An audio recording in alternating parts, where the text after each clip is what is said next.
Hola amigos de la Sodalidad Iniciática, nuevamente estamos juntos y vamos a meditar el propósito 20, cuyo nombre es ocultismo. Y recordemos, toda la obra es arqueométrica. Estamos meditando para iluminar el chakra Anahata. Con el 19 iniciamos nuestra meditación iluminando Anahata de Muladhara. Por lo tanto, ahora estamos en Anahata de Svanistana. Recuerden descargar su propósito psicológico 20 en la dirección que aparece en el banner y que yo se los voy a recordar, por supuesto, 3 veces www.sergerreynolddelaferrier.net. Nos vemos pronto. Hola amigos, iniciamos con nuestras oraciones. Nada para nosotros, Señor, nada para nosotros, que todo sea para la gloria de tu santo nombre.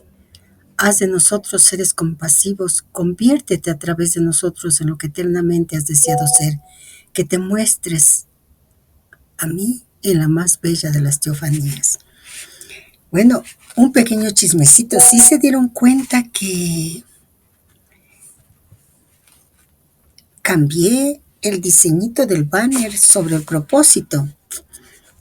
Bueno, me parece que está más bonito y sobre todo porque está más claro. Solo me falta decir que debemos recordar en qué etapa de meditación estamos. Y lo dije en el audio, pero podemos recordarlo. La obra es arqueométrica, fue construida arqueométricamente y estamos, al iniciar con el propósito 20, ocultismo, trabajando en la iluminación de nuestro chakra Anahata de Svadhisthana. Vamos a empezar como siempre con la lectura del propósito. Resulta muy difícil saber si se debe escribir la ciencia oculta o más bien las ciencias ocultas, ya que si existía efectivamente una ciencia sagrada, una ciencia de los santuarios, una ciencia total, es preciso confesar que la masa profana, incluyendo personas muy intelectualizadas, han catalogado así ligeramente todos los conocimientos que se le escapaban. De esta manera, las ciencias ocultas son para el gran público la alquimia, la astrología, la magia. No obstante, resulta difícil colocar así peyorativamente dominios científicos reconocidos en nuestros días por los más grandes sabios como ciencias exactas y reales. El gran sabio francés Marcelino Berthelot había ya pedido que se regrese a un estudio serio de la alquimia. El sabio Jolivet Castelot es el fundador de la Sociedad Alquímica de Francia con su laboratorio en Dubái.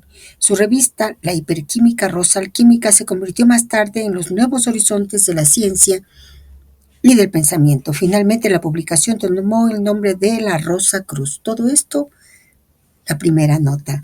Y sabemos hoy que la transmutación de los metales no es un mito.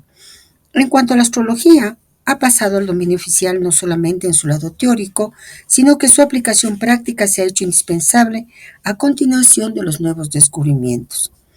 En lo concerniente a la magia, que no es, en suma, más que el dominio donde se detiene la física y la química, es preciso reconocer que nuestros biólogos y todos nuestros hombres de ciencia han practicado en los laboratorios una verdadera magia. En lo concerniente al verdadero sentido de esas ciencias llamadas ocultas, nadie pensaría seriamente en nuestros días en negar su existencia. La alquimia es la gran obra de transmutación espiritual. Es tanto el sistema yoga como el método de la cábala, a la cual es preciso agregar en el plano práctico el trabajo de los físicos y todas las experimentaciones de la energía nuclear. La astrología es, ante todo, la base de la enseñanza iniciática. Es en cierta manera la ciencia intermediaria entre la alquimia, con la experiencia de la transmutación, y la magia, con la maestría de los poderes. Es con la astrología que se aprende verdaderamente a conocer al mundo y a los hombres, tanto como a conocerse a sí mismo. En el plano práctico, ella viene en socorro igualmente como ciencia intermediaria para todas las partes secundarias de la ciencia, meteorología, astronomía, astronáutica, etc. De ahí su nombre más moderno de cosmobiología, conocimiento del cosmos y conocimiento del ser. En fin, la magia o magisterio es la verdadera maestría, la ciencia de los maestros que no está permitida más que a los verdaderos iniciados. No obstante, en el plano práctico puede sobreentendérsela como una hiperfísica o una hiperquímica. Así, nuestros tres ejemplos de ese saber catalogado como ciencias ocultas son, sin embargo, el símbolo tangible del ser humano perfecto, del hombre, Dios, del Cristo, y es en ese sentido que es preciso comprender la representación de los tres reyes magos que llegan a ofrecer sus presentes simbólicos, el saber caracterizado por el oro, el incienso y la mirra, que son las características de la alquimia, la astrología y la magia. Y otra nota. Se podría igualmente relacionar a los magos con las tres grandes escuelas iniciáticas, y es preciso recordar que con el nacimiento de Jesús nos encontramos en el cruzamiento de tres continentes, Asia, Europa, África, pero se siente que los primeros cristianos han seguido en ellos, sobre todo la vieja concepción del triple magisterio, Trismegiste. Se sabe que Hermes Trismegisto sería el héroe de las primeras civilizaciones del Egipto antiguo, pero que su nombre podría ser bien un epónimo o bien justamente las tres maestrías, Trismegiste, reunidas en un colegio esotérico, Hermes, y es por otra parte de los estudios especiales de sus santuarios que ha nacido el término filosofía hermética, doctrina secreta, escondida, hermética. Sigamos con el propósito. Sin embargo, el ocultismo permanece en el lenguaje corriente con todas las numerosas mancias, aritmancia, adivinación por los números, aeromancia por el aire, alectriaomancia, adivinación mirando los gallos, astrogalomancia por los dados, antropomancia por las entrañas, aginomancia por las sierras, alfitomancia por la harina, velomancia, adivinación por las flechas, protonomancia, inspección de las polvaredas y de las heridas para predecir el porvenir, brisomancia, predicción según los movimientos del durmiente, botanomancia por las hierbas, ceronomancia haciendo fundir la cera, cartomancia, adivinación por las cartas, etc. Podríamos continuar así, haciendo una lista enorme con cada letra del alfabeto, pero se trata siempre en realidad de una especie de clarividencia o de clariaudiencia.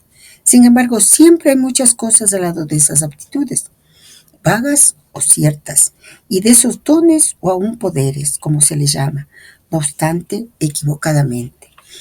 Hay, en fin, un estudio profundo, un análisis de detalles, un conocimiento que es preciso adquirir y un saber que perfeccionar durante largo tiempo. El ocultismo, para las gentes en general, es sobre todo la bola de cristal, los medium, los cartománticos y toda la secuela de videntes, brujos, faquires, etc. Es preciso reconocer que las prácticas charlatanescas afluyen en esos dominios y que es natural que las personas serias y que piensan bien no miren todo ello más que como un abuso de la credulidad humana. Es un hecho que al lado de esos comerciantes del ocultismo existen de todos modos ocultistas serios, de los cuales no se pueden negar no solamente los conocimientos verdaderos, sino que los dones y los poderes. Pero, ¿cómo el vulgum pecus, rebaño vulgar, o la gente común, podría distinguir entre un charlatán y un practicante serio? Hemos sido testigos personalmente de la seguridad con la cual ciertas personas llegan a creer verdaderamente que poseen dones de videntes, y que esa extra lucidez les confiere grados iniciáticos. Hemos conocido, entre otros, a un bravo venezolano que pretendía estar en contacto con los espíritus superiores y en comunicación con el mismo Dios, quien le daba mensajes. Se le habría desvelado así un alfabeto sagrado de la antigua civilización inca. Nota, en efecto se trata simplemente de la escritura ogámica. El alfabeto ogam está compuesto de 20 letras y toma justamente su nombre de uno de los caracteres de esa anciana escritura de Irlanda. Y ahí está el dibujo. Nos hemos reservado de decirle que eso no tenía nada de extraordinario y que ese alfabeto era conocido desde hacía mucho tiempo por una muchedumbre de personas.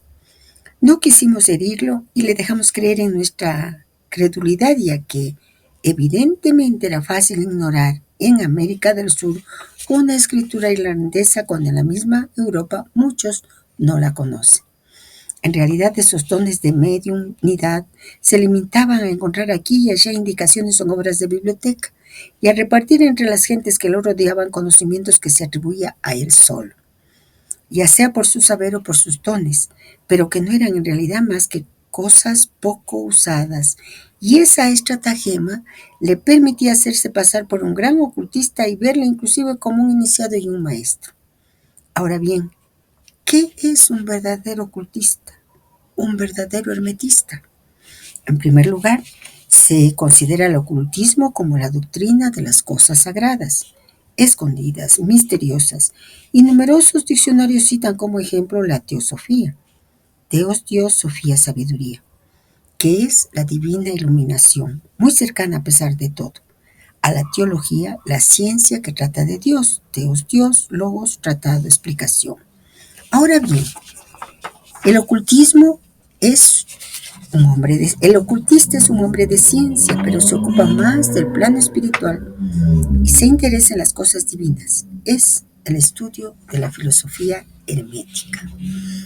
Este propósito, como los anteriores y los que vienen luego, está cargado, como ya sabemos, de claves iniciáticas. Requiere de nosotros una lectura atenta, una meditación simbólica y discernimiento interior. Veamos algunos aspectos que el maestro nos está transmitiendo. La ciencia oculta, las ciencias ocultas. Desde la primera frase, el maestro nos enfrenta a un dilema que es la clave en toda verdadera enseñanza esotérica. ¿Debemos hablar de la ciencia oculta o de las ciencias ocultas?, nos pregunta. Este punto inicial nos invita a ir más allá del vocabulario. ¿Hay una sola sabiduría esencial que se manifiesta de diversas formas o existen múltiples saberes fragmentarios?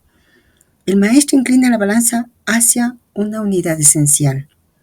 Si existe una ciencia sagrada, una ciencia de los santuarios, entonces las múltiples ciencias ocultas no son más que facetas o aplicaciones de una ciencia total, que en su raíz es teosofía, hermetismo, iniciación.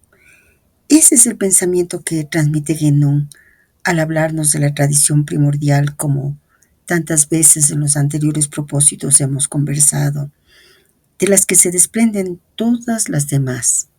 Esta ciencia ha sido catalogada como oculta por los profanos simplemente porque escapa a sus instrumentos, no porque sea superstición o error.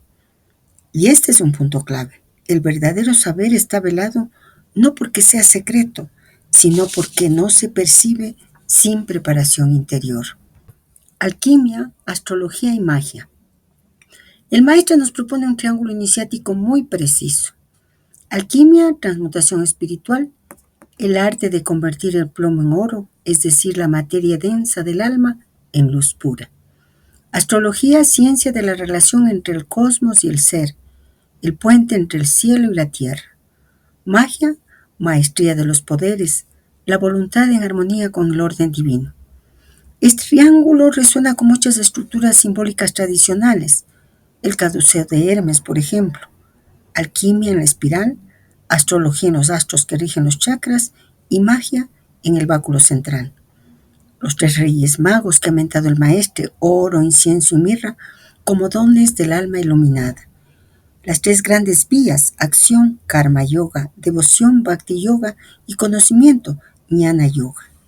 El ocultismo verdadero no es adivinación, sino esta síntesis trina que permite al alma encarnar la estatura del antropos, del hombre Dios, del Cristo interno, nos señala el maestro. Discernimiento interior, lo esotérico frente a lo charlatán. El maestro señala la vulgarización del ocultismo. Hay dos niveles. Lo esotérico verdadero, que exige trabajo interior, estudio, purificación, guía y una moral elevada. Y la pseudo-esoteria comercial, plagada de mancias, que a menudo alimentan la ilusión, el ego y la fantasía. Esto es profundamente actual. Hoy también se difunde por redes sociales una mezcla confusa de astrología trivializada, tarot predictivo sin profundidad y supuestos rituales sin raíz sagrada. El maestro nos invita a discernir. Esto me transforma, me acerca a lo divino, me hace más libre, más verdadero, más humilde y luminoso. Esas son las preguntas que todo buscador debe hacerse ante cualquier enseñanza oculta. Clave hermética, Trismegisto y el triple magisterio.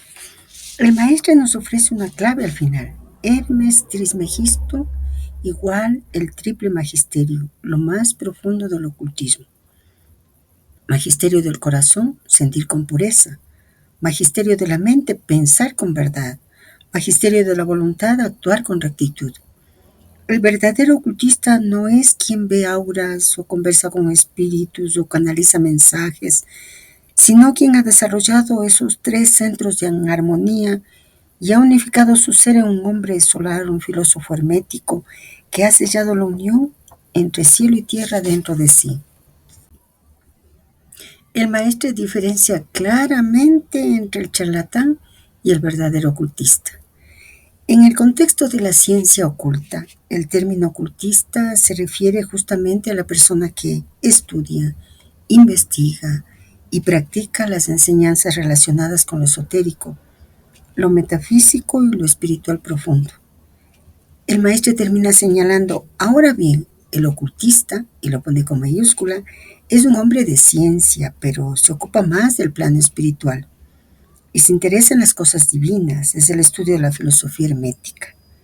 Entonces, nosotros podemos ver que el maestro nos entrega definiciones esenciales.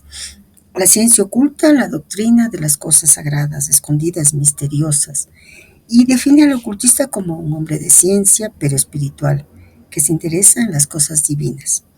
Por tanto, el ocultismo no es un conjunto de poderes, sino una vía de conocimiento interior que une sabiduría, amor, ciencia, mística, tierra y cielo. Por lo tanto, resuelve las dualidades. Y algo muy, muy importante en lo que nos debemos detener es lo que el maestro señala en esa nota 1. Ahora ya estamos leyendo todas las notas. Nos habla de Hermes Trismegisto, cuyo nombre sería un epónimo, nos dice. Usa un término muy preciso que, bien comprendido, nos abre una puerta a una lectura simbólica profunda de la ciencia oculta como tradición viva. Por tanto, preguntémonos qué nos señala. ¿Qué es un epónimo? En su sentido más simple, un epónimo es un nombre propio que da origen o representa un conjunto más amplio. Atenea es epónimo de Atenas, Rómulo es epónimo de Roma, Quitumbe es epónimo de Quito, la ciudad en la que su amiga vive, y de Tumbes, una ciudad que está ahora en lo que llamamos Perú. En historia, un epónimo puede ser una figura fundadora, real o mítica, que representa o resume toda una corriente, toda una época, pueblo o escuela. Pero, y aquí viene lo esencial, muchas veces el epónimo no es una persona histórica, sino una figura simbólica que encarna una función espiritual. Hermes Trismegisto como epónimo. Cuando el maestro dice que Hermes puede ser un epónimo, está diciendo que Hermes Trismegisto no es necesariamente un individuo histórico, sino un nombre simbólico que representa a la sabiduría primordial. El eco de una escuela iniciática ancestral que sintetiza tres saberes: alquimia, astrología y magia. La figura maestra que da rostro humano a una doctrina eterna y universal. De hecho, la tradición hermética lo llama Trismegistos, tres veces grande, porque su saber es triple y con ello se vuelve arquetípico. ¿Es entonces un arquetipo? Podríamos preguntarnos. Hermes Trismegisto es un arquetipo en el sentido profundo del término. Es el modelo primordial del iniciado total, el que ha despertado su mente, logos, ha purificado su alma, Sofía, y ha armonizado su acción, magisterio. Como arquetipos, Hermes no es una figura del pasado, sino una presencia viva en todo buscador que une ciencia, mística y arte en su camino. Hermes como colegio iniciático. Cuando el maestro habla de Hermes como colegio esotérico, está diciendo algo aún más sutil. El nombre Hermes no designa solo a un sabio, sino a una fraternidad, una escuela de misterios, una cadena de transmisión. Como en el sufismo, el nombre de Jalaluddin Rumi puede representar toda una orden mística, o como Melquisedec representa una sacerdotocracia invisible y eterna. Hermes designa aquí una tradición viviente. Como hemos meditado en la enseñanza que nos entrega el maestre, nosotros podríamos decir que Hermes es, al hablar de Hermes, al decir Hermes, es hablar de un centro espiritual, un linaje de sabiduría, una comunidad interior, a veces visible y otras invisible, que guía el destino oculto de la humanidad. En resumen, como epónimo, nombre que representa una realidad colectivo-simbólica. Hermes, epónimo de la sabiduría mimética que es a la vez triple y una. Hermes Trismegisto, el arquetipo del iniciado que une las tres grandes maestrías.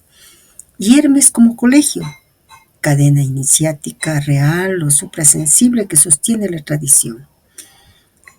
Si consideramos que eso abre nuestra alma, nosotros podríamos preguntarnos, sin ningún recelo, ¿y si cada uno de nosotros lleva dentro un Hermes dormido? ¿Y si el verdadero ocultismo consiste en despertar ese triple saber en nuestro interior, hasta volvernos portadores de esa luz oculta que solo el silencio, el amor, la compasión, la disciplina pueden revelar? Y hay otro elemento clave que al menos a esta alma le permite detenerse y meditar y querer profundizar. Cuando el maestro habla del colegio esotérico, recuerda a nuestra alma lo que nos transmitió en Propósito 18. Él habló de esa Trinidad, el personaje, el colegio iniciático, la comunidad iniciática. Siempre la Trinidad. También lo que pudimos comprender al final del Propósito 19, la cadena iniciática. Porque mentar a Hermes sería continuar con la entrega de esa cadena iniciática. Evocar al personaje como lo está haciendo el maestre, al colegio iniciático y a la cadena, es como si nos permitiera vivir esa conciencia en espiral, donde cada propósito profundiza al anterior y prepara el siguiente. Como si ese hilo de Ariadna que empieza en el propósito número 1 y que guía nuestro peregrinaje, ahora se vuelve más visible. Recordemos un poquito lo del propósito 18, el personaje, el colegio, la comunidad iniciática. El maestro en ese propósito nos enseña que no basta con ser una individualidad que busca. Se requiere un personaje interior, construido, noble, estable, el yo, alma en transformación, como decía Verso, con materiales sutiles somos capaces de construir un alma grande. Un colegio iniciático visible o invisible, donde esa alma puede ser guiada, reflejada, desafiada y protegida. Y una comunidad viva que trasciende el tiempo y el espacio, los amigos de camino, visibles o no, con quienes compartimos la misma vibración espiritual. Realmente veamos qué puede decir a nuestra alma aquello de Hermes como colegio. Cuando el maestro habla de Hermes como colegio, está evocando esa estructura espiritual que reúne almas preparadas. No es un lugar físico, necesariamente. Es más bien un ámbito vibracional, un campo de presencia donde opera la transmisión del saber sagrado. En el propósito 19 él nos habló de la cadena iniciática y por lo tanto nos habló tal vez de lo más sutil, la transmisión misma, lo que une a todos los que despertamos a la verdad, no como una doctrina, sino como una corriente viva. La cadena iniciática es como un río de fuego que fluye, de maestro a discípulo, de símbolo a alma, de revelación a comprensión silenciosa. Cuando nos damos cuenta que meditar a Hermes es continuar con la entrega de esa cadena, estamos viendo el fondo del fondo tal vez. Hablar de Hermes no es un acto intelectual, es invocar la presencia de la sabiduría eterna que ha sido transmitida desde los tiempos más antiguos y que hoy, a través de la obra, se sigue revelando. La unidad de los tres propósitos podemos observarlos en esta triada viviente. El propósito 18, el personaje, el colegio, la comunidad iniciática. La clave espiritual sería la estructura interior del camino. El propósito 19, la cadena iniciática. La clave espiritual, la transmisión viviente del saber. El propósito 20, el ocultismo, Hermes, la síntesis del saber primordial. Nuestra meditación nos lleva a comprender que hablar de ocultismo no es hablar de cosas extrañas, misteriosas, sino de algo profundamente real y esencial, la continuidad interior del espíritu en el tiempo, a través de los verdaderos colegios y de los personajes que han encarnado esa luz. Si recibimos, reconocemos y reavivamos esta sabiduría, entonces cada uno de nosotros nos volvemos un eslabón viviente de esa cadena. Recordar a Hermes, leer al maestre, meditar en su enseñanza, encarnar estos propósitos, no es repetir fórmulas. Es entregar el fuego interior en silencio, con reverencia, con amor. Y tal vez por eso, siguiendo con la enseñanza del budismo tibetano que nos enseña no solo a meditar y a contemplar, sino también a visualizar, nosotros podríamos hacer una propuesta de visualización y podríamos decir, visualicemos esa cadena iniciática como un hilo dorado que desciende desde el corazón del cosmos. Esa cadena pasa ya por unos cuantos maestros que hemos conocido, pero tomemos a Hermes, por los maestros antiguos, por el maestre, por aquellos que nos han inspirado a cada uno de nosotros. Y luego pasa a nuestro corazón. Podemos sentir que no solo somos receptores, sino también que podemos transmitir. Nos podemos preguntar en silencio, ¿qué debo custodiar? ¿Qué debo transmitir? ¿A quién debo servir? Y con esa visualización, volvamos a la lectura del propósito. El hermetismo está considerado como la filosofía condensada en los libros herméticos, definida como ciencia esotérica por la mayoría de los diccionarios que mencionan que su origen debe ser atribuido a Hermes, 3 veces grande, el Hermes Trismegisto, que habría escrito más de 2000 libros y cuya tabla de esmeralda ha permanecido célebre en su género. Hermes es el mensajero de los dioses de la mitología griega. Es preciso identificarlo como el Tot de los egipcios, dios de la sabiduría e inventor de las ciencias, las artes y las letras. Es aún el Ptat o Taut de los fenicios y el Adris de los rabinos. Hermes Trismegisto habría vivido físicamente 300 años y eso pasaba más de 1500 años antes de Moisés. Evidentemente habría sido el fundador de los colegios iniciáticos de Egipto, pero es más prudente pensar que se trata en realidad de la reunión de los 3 grandes colegios, egipcio, griego y hebreo. En todo caso, epónimo o no, ese nombre evoca la sabiduría oculta. No se puede definir, pues, exactamente aquello que es un ocultista o un hermetista. El origen es incierto, la ciencia demasiado vasta y la materia en exceso misteriosa. Por otro lado, existen ocultistas de diversos grados y no se puede saber jamás la parte exacta de verdadero conocimiento que ellos poseían. Así, por ejemplo, es cierto que muchos hermetistas se han inspirado en Ahemsu, más conocido bajo el nombre de Ahmes, hijo del rey Ra-Ahus, sacerdote iniciado del siglo XX antes de la era cristiana y autor del papiro Rin, que contiene notas matemáticas muy interesantes. Es casi cierto que Pitágoras, durante su estadía en Egipto, supo extraer todas las ventajas del estudio de los textos de Amés. Se sabe que a su regreso fundó en Grecia su misteriosa escuela, y aún sería mejor decir su escuela de misterios. Ese sabio prudente deja transpirar suficientemente sus conocimientos como para que no se pueda dudar de que se trata de un verdadero iniciado. Arquímedes fue otro sabio que muy ciertamente se empapó en el saber de Amés, matemático y físico alejandrino. Sus dos libros, uno sobre la esfera y el cilindro y el otro un tratado de conoides y esferoides, donde se ocupa de la cuadratura del círculo y la parábola, no dejan lugar a dudas sobre la fuente esotérica. En fin, Al-Hussein, más conocido bajo el nombre de Avicena, se halla entre los herméticos que han descubierto los arcanos de la naturaleza. Filósofo matemático nacido en Shiraz, Persia, en 980, llamado por los árabes el príncipe de los doctores, una de sus obras de medicina fue adoptada por la Facultad de Montpellier en Francia. Fue el primero en proponer la prueba por el 9 para las verificaciones de las operaciones matemáticas. Pero también es muy cierto que Avicena había tomado sus bases de conocimiento en los textos o en los restos de teorías del célebre sacerdote de Egipto, el iniciado Ahmesú.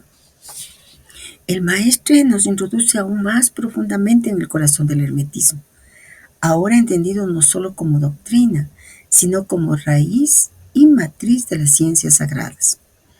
Este hilo de sabiduría no es otra cosa que la transmisión misma de lo que Hermes simboliza, la inteligencia solar al servicio del espíritu. Podemos intuir tres niveles en lo que el maestro nos está transmitiendo: la figura de Hermes, la transmisión iniciática a través de los sabios y la esencia del hermetismo como síntesis del saber sagrado. Detengámonos un poquito en ello. Hermes, nombre, función y presencia. El maestro recorre aquí las múltiples identidades de Hermes. Hermes en Grecia, el mensajero de los dioses, el que viaja entre los mundos, mediador entre lo alto y lo bajo, guía de las almas. Tot en Egipto, el dios de la sabiduría y la escritura, el que guarda los secretos del tiempo y del juicio. Tat o Taut en Fenicia, el arquitecto divino creador por el verbo y el pensamiento. Idris en la tradición islámica, el profeta elevado que algunos identifican con Enoc, aquel que caminó con Dios y desapareció. Todas estas figuras convergen en un mismo arquetipo de conocimiento trascendente. El sabio que conoce la estructura del cosmos, que domina las ciencias del alma y de la materia y que transmite desde el silencio del misterio. En ese sentido, cuando el maestro dice que Hermes habría vivido 300 años, no afirma una biografía literal, sino que el nombre Hermes sirve de receptáculo simbólico para una sabiduría transmitida durante siglos por múltiples portadores. Y cuando sugiere que Hermes es la reunión de los tres grandes colegios, egipcio, hebreo y griego, está revelando algo inmenso. Hermes Trismegisto es el símbolo de la unidad de la tradición primordial, una síntesis viva entre las tres fuentes del saber sagrado. La transmisión del saber: Amés, Pitágoras, Arquímedes y Avicena. El maestro honra aquí a varios sabios de distintas épocas como herederos de la tradición hermética, mostrando cómo esa cadena iniciática opera silenciosamente en la historia. Amés, Ahmesú, sacerdote egipcio, autor del papiro Rin, donde la matemática y la geometría aparecen ya como vías sagradas. No se trata de ciencia profana, sino de una geometría viviente que refleja los arquetipos del universo. Pitágoras, el sabio por excelencia que no solo fue matemático, sino místico y terapeuta. Su famosa Tetractis es tanto una fórmula numérica como una escala de ascenso del alma, como lo hemos visto en el propósito 19. Arquímedes, el físico matemático que, al ocuparse de la esfera, del cilindro, del conoide, no hacía solo cálculos, sino que penetraba la forma arquetípica del universo. Avicena, Ibn Sina, filósofo y médico llamado por los árabes príncipe de los sabios, que unía razón, fe y experiencia interior. Su medicina no era solo empírica, sino inspirada en la estructura misma de la naturaleza como templo viviente. Todos ellos son hijos del mismo linaje, portadores de una luz que no viene del intelecto profano, sino del nous, de la inteligencia superior, la misma que Hermes representa. El hermetismo como sabiduría esencial. El maestro le dice con claridad, no se puede definir exactamente aquello que es un ocultista o un hermetista. El origen es incierto, la ciencia demasiado vasta y la materia en exceso misteriosa. Esta frase no es ambigua, es iniciática. Nos está transmitiendo que el hermetismo no puede reducirse a conceptos ni a nombres, ni siquiera a disciplinas porque es una ciencia total, de origen supratemporal, que solo puede conocerse por participación interior. En otras palabras, el hermetismo no se estudia solo con la razón, se encarna, no se entiende, se despierta, y esa encarnación se da a través de la transmisión viva, no solo de libros y símbolos, sino de presencias, encuentros y silencios que enseñan. Sigamos con la lectura del propósito. Si entramos de inmediato en la terminología en sí misma, encontramos palabras que han pasado al lenguaje corriente y fueron profanadas vulgarmente. Así, ocurre con un término típico que para los profanos simboliza bien una palabra de paz o mejor aún, como diría el hombre de la calle, una palabra mágica. Se trata del célebre abracadabra, conocido en casi todas las lenguas de hoy. En efecto, se está de acuerdo en pensar que se trata de una palabra cabalística, que por otra parte debe escribirse en líneas sucesivas que se vuelven más cortas al retirar una letra cada vez, hasta terminar con una A que formará la punta superior de un triángulo. Se piensa que se trata sobre todo de un encantamiento, y lo pone entre comillas, que se lleva contra las enfermedades, pero actualmente esa palabra se emplea más que todo para conjurar una suerte. El término se habría encontrado primeramente en un poema del segundo siglo, Preceptos de Medicina, pero el origen se remonta ciertamente mucho más lejos. En efecto, se trata de un vocablo hebreo, Ha-Bra-Hag, que significa el bendito, también nombre sagrado. Ahora bien, ese título se utilizaba para caracterizar a la deidad gnóstica que representa las 365 emanaciones del divino pleroma, símbolo de la abundancia, que abarca también a todos los aeones que emanan de él. Y abre una nota.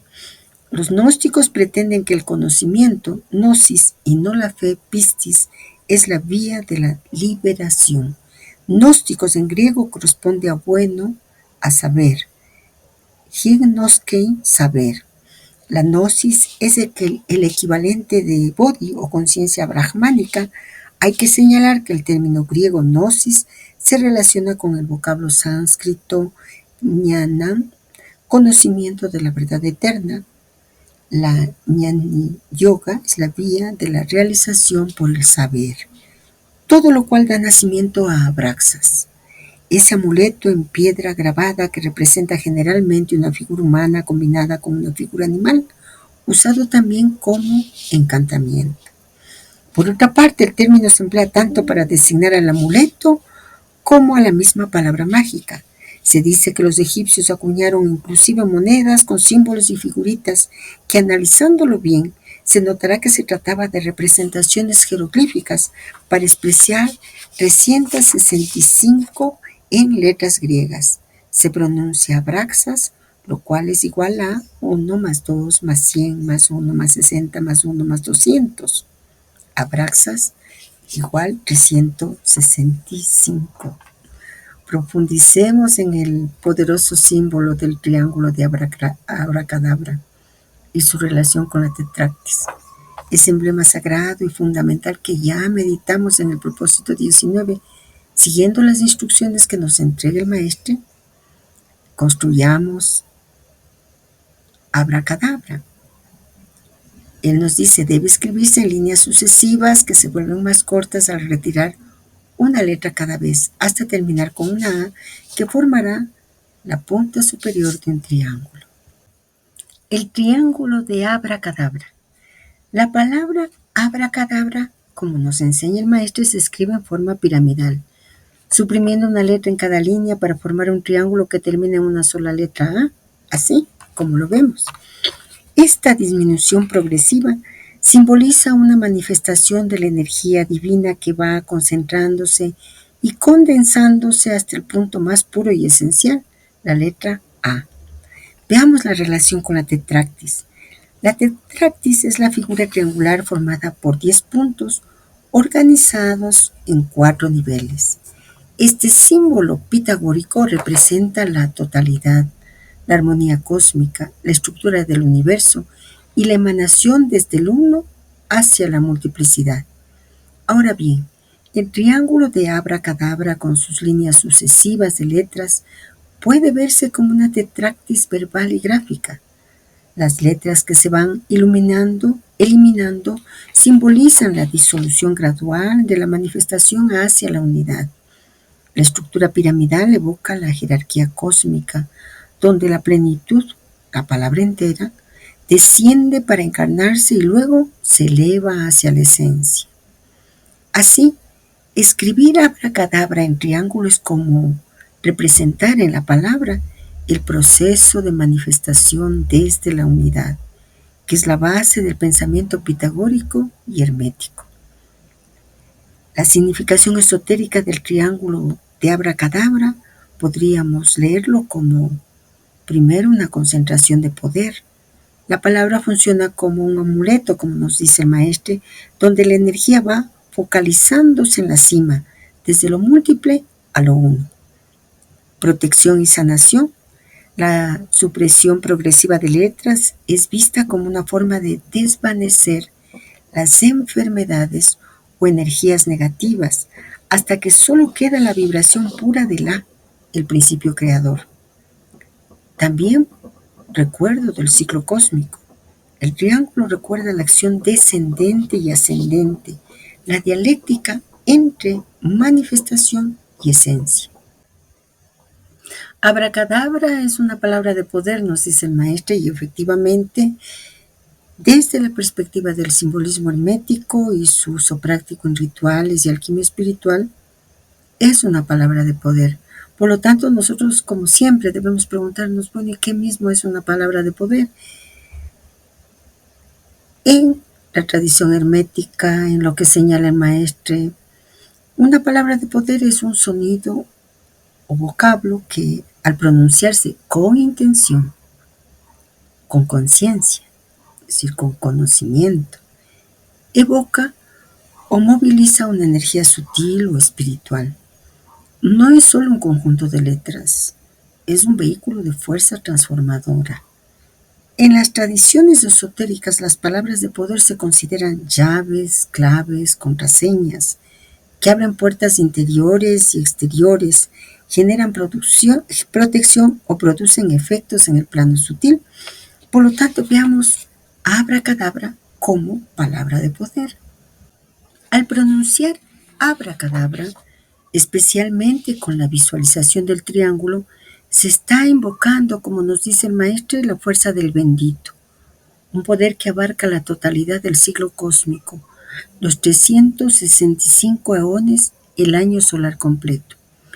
La pronunciación consciente y repetida ayuda a centrar la mente y el espíritu. Lo dicen todas las tradiciones, conduciendo de esta manera a un estado de concentración profunda y conexión con el flujo vital universal. En la antigüedad se utilizaba como un encantamiento protector contra enfermedades y fuerzas negativas, ya que la progresiva desaparición de letras simboliza la disolución de lo negativo. El poder de esta palabra no reside en la magia externa ni en un mero acto de repetirla, sino en la intención pura y el enfoque consciente con que se pronuncia. Por eso se recomienda pronunciar abracadabra en voz baja o mentalmente, con respiraciones pausadas, dejando que cada letra y cada línea se impregne de fuerza. La visualización del triángulo potencia el efecto porque materializa simbólicamente la contracción y expansión de la energía. Puede utilizarse en momentos de prueba, enfermedad o confusión para invocar la protección del pleroma, la totalidad divina. Y tiene una relación con la alquimia interna, puesto que en el plano del alma, es decir, nuestra psique, y en el plano espiritual, abracadabra representa la disolución gradual del ego fragmentado, las letras que se van suprimiendo, la concentración en el centro único del ser, la letra A que queda, el paso del caos aparente a la unidad armoniosa y luminosa. ¿Qué les parece, amigos? Les propongo que hagamos reminiscencia de un cuento de nuestra infancia. Bueno, en el siglo pasado los niños nos contaban cuentos y yo recuerdo que hasta me compraron un disco para que oyera cuentos y yo les conté a mis hermanos y les conté a mis hijos. Recordemos un cuento llamado Ali Baba y los 40 ladrones. La frase mágica que utilizó Ali Baba es ábrete sésamo, y que funciona como una palabra o frase de poder para abrir la puerta secreta al tesoro oculto. Aunque abracadabra no es la misma palabra, ambas cumplen una función análoga. Las palabras o frases mágicas que activan un portal o desvelan un secreto oculto, que funcionan como contraseñas simbólicas que solo los iniciados o quienes conocen el secreto pueden usar. Representan el poder del sonido consciente para transformar la realidad visible y acceder a planos ocultos. Desde el punto de vista simbólico y hermético, tanto abracadabra como ábrete sésamo, nosotros podríamos decir que expresan el poder del verbo, la palabra viva que abre la puerta entre lo visible y lo invisible. Además, la raíz de abracadabra como el bendito o nombre sagrado y sésamo, la planta que se abre para liberar las semillas, conectan con el mismo arquetipo de desbloquear el tesoro interior o espiritual. Así que si hay un sentido profundo que une estas fórmulas y reflejan cómo la humanidad ha usado el sonido, la palabra y el símbolo para acceder a lo sagrado y lo secreto. Por tanto, como el maestro no hace nada sin intención, sin propósito, podemos preguntarnos a propósito de qué nos habla de abracadabra, a propósito de entregarnos una palabra de poder para abrir los tesoros del ocultismo. Él mismo nos dice que es una palabra de paz, una palabra mágica, un encantamiento. Y es en esta última palabra que podemos detenernos, porque en el propósito 2, recordémosle, el maestro utilizó esa palabra, encantamiento, cuando nos entregaba el mantra OM. Nosotros meditamos lo que nuestro amigo René Guénon escribió en su libro Apercepciones sobre la iniciación, específicamente el capítulo 24, la plegaria y el encantamiento. Resumamos nuestro encuentro, pues nuestro hallazgo trajo a la luz uno de los pasajes más esenciales de nuestro amigo René Guénon.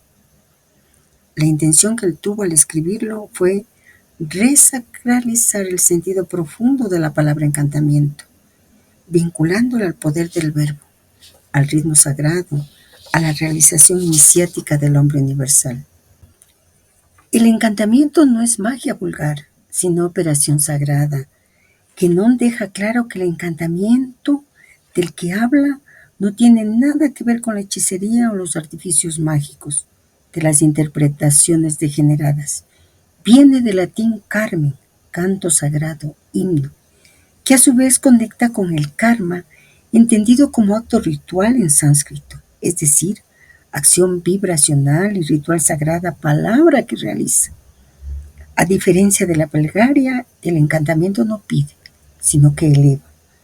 La plegaria implora, el encantamiento se proyecta hacia lo alto como una llama, un rayo ascendente. No presupone dualidad ni exterioridad, sino que es un movimiento del alma que aspira a fundirse con la fuente. Se expresa a veces por palabras o gestos, mantras, dir y otros ritos, Cuando el encantamiento se manifiesta por el verbo exteriorizado, sonido, ritmo, palabra, puede asumir formas como el mantra hindú o el dir islámico. Aquí, la vibración rítmica actúa sobre toda la cadena de estados del ser, como una onda que parte del centro y toca cada círculo concéntrico del alma y del cosmos. Su fin último es la realización del hombre universal, Insan Kamil en la tradición islámica, Purusha en la tradición hindú, Adam Kadmon en la tradición cabalística. El encantamiento así comprendido no se detiene en la experiencia mística o el fervor del alma. Apunta a la toma de posesión plena y consciente de todos los estados del ser, a la transmutación integral del iniciado.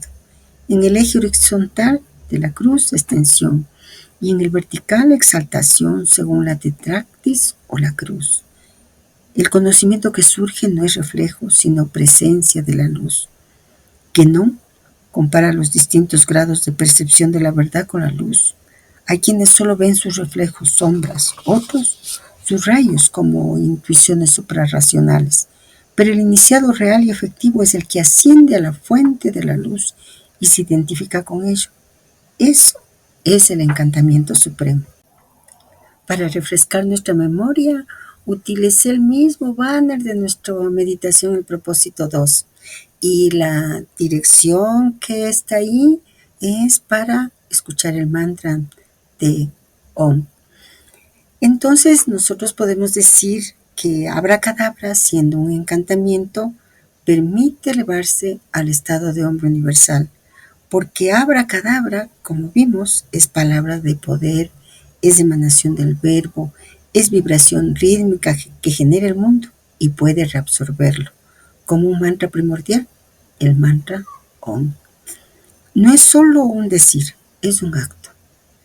Y Guénon nos ha dicho con claridad, el encantamiento es una aspiración del ser hacia lo universal. Y en la tradición, lo universal no es una abstracción, sino la realización del hombre universal. Al-Insan al-Kamil en el Islam, el Purusha védico, el Adam Kadmon en la Cábala, el Hijo del Hombre del Cristo en el cristianismo esotérico, Wan en la tradición china y Pachacamac en nuestra tradición antigua, que aún taitas y mamás lo recuerdan. Miren ustedes entonces que nosotros pues recordando lo que nos entregaron el propósito 2, hemos logrado darnos cuenta lo que significa esa entrega de abracadabra como vibración del verbo. Tengamos ahora nuestra meditación en el misterio de Abraxas, pues ambos nombres son palabras de poder, nombres que contienen un cosmos entero, palabras palacio, como decía un antiguo rabino. Son dos rostros de un mismo eje vertical. Abracadabra como la palabra que construye o reabsorbe el cosmos, y Abraxas como el nombre del cosmos total, en todas sus manifestaciones, en todas sus formas, sombras y luces. En efecto, la palabra Abraxas tiene 7 letras, por lo que simboliza los cielos planetarios, y el valor numérico de sus letras arroja la cifra de 365. El mismo valor numérico tiene, por cierto, Mitra. En los Actar Chelay a Basílides se le atribuye como Dios supremo Mitra en vez de Abraxas. Entonces, volvamos a meditarlo con mucha atención. Abraxas, el todo en uno. Abraxas era el nombre de una deidad gnóstica que sintetizaba todas las emanaciones del pleroma, las 365 potencias, una para cada día del año, es decir, todo el ciclo de la manifestación cósmica. Y no se trata de una deidad separada de la unidad. Abraxas es el todo que emana de lo uno y lo contiene en sí. Simbólicamente, el número 365 no es arbitrario. Representa la totalidad de los días del año solar, es decir, el ciclo completo del tiempo manifestado. Abraxas suma 365 en griego, la gematría griega. A1, como nos dice el maestre, más B2, más R 100, más A1, más X 60, más A1, más S 200, igual 365. Así, Abraxas es el nombre del año, del tiempo cíclico, del tiempo viviente. En la iconografía mística, el amuleto de Abraxas representa una figura enigmática, cabeza de gallo, símbolo solar, de la vigilancia espiritual y del anuncio del amanecer como el canto que despierta el alma. Cuerpo humano, imagen del hombre universal. Piernas, serpientes, símbolo del movimiento cósmico, de la energía que se arrastra por la base del mundo, o también de la Kundalini, el poder de la tierra. Látigo o escudo y espadas, como poderes del espíritu, instrumentos de la transformación. Esta figura no es demoníaca como pensaron más tarde quienes no la comprendieron. Es el símbolo del mundo entero transfigurado, un ser andrógino, solar, planetario, cósmico, gnóstico, como si dijéramos, el cosmos mismo despierto.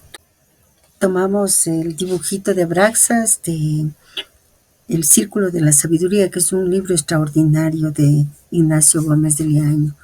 Les recomendamos leerlo. Realmente es muy clarificador. Y bueno, lo que hemos visto es que Abraxas en su forma más elevada es una imagen simbólica del hombre universal, del Adam Kadmon, de ese ser que contiene todas las potencias, todos los contrarios, todas las emanaciones del uno. No es un Dios cualquiera, es un símbolo síntesis, podríamos decir. Veamos si podemos desarrollarlo desde varias claves. Abraxas es el todo que une los contrarios. En los textos gnósticos, especialmente los de la tradición basiliriana, Abraxas aparece como un poder supremo que está más allá del bien y del mal, de los arcontes y de los dioses inferiores. No es el Dios bueno ni el Dios malo, es la totalidad, el pleroma condensado que en su unidad contiene tanto la luz como la sombra, el éxtasis y el sufrimiento, el nacimiento y la muerte. Abraxas no excluye, integra, y en eso es análogo al Adam Kadmon, el hombre universal de la Kabbalah, que también contiene en su cuerpo cósmico todas las Séfiros, desde la corona Keter hasta la base de Malkut, y que sintetiza el cosmos entero en su forma arquetípica. Abraxas como espejo del alma total en nosotros mismos puede representar el momento en que dejamos de dividir la vida entre sagrado y profano, luz y oscuridad, yo superior y yo inferior, y comenzamos a aceptar nuestro ser como un todo sagrado, donde incluso lo que parecía caído o inferior tiene su lugar y propósito. Así como el Adam Kadmon es el modelo arquetípico del ser humano redimido y completo, la imagen de Dios en su plenitud, Abraxas es esa imagen total. En términos gnósticos, el verbo cósmico que lo sostiene todo, incluso lo contradictorio. Jung, en los 7 sermones a los muertos, dijo algo radical. Dios habla por Abraxas. Abraxas es el Dios que bendice y maldice al mismo tiempo. Es el Dios antes del que tiemblan hasta los dioses. Esto quiere decir que Abraxas es anterior a toda moralidad porque es el arquetipo de la vida total, no fragmentada. Es el fondo desde donde brotan Dios y diablo, bien y mal, espíritu y materia, y por eso no se le puede adorar, sino reconocer en uno mismo, porque Él es, y solo Él, es el hombre total. Todo lo que somos encuentra su lugar, y toda forma y toda sombra se transfigura no por negación, sino por integración en una luz que no excluye. Así, Abraxas es también el Cristo cósmico, el Purusha védico, el Tiferet cabalístico, el mediador entre cielo y tierra, entre lo que creemos separado. Pero hay algo esencial que nosotros debemos preguntarnos. El maestro une abracadabra y abraxas.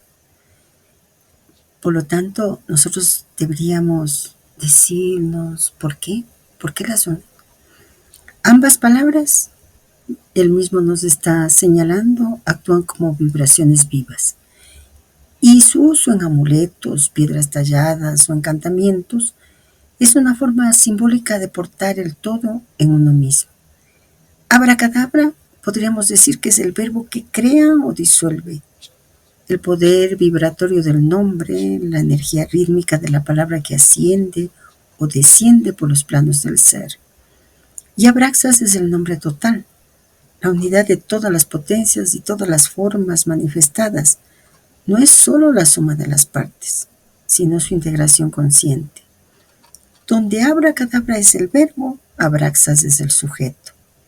Donde uno es el encantamiento, el otro es el encantador, lo encantado.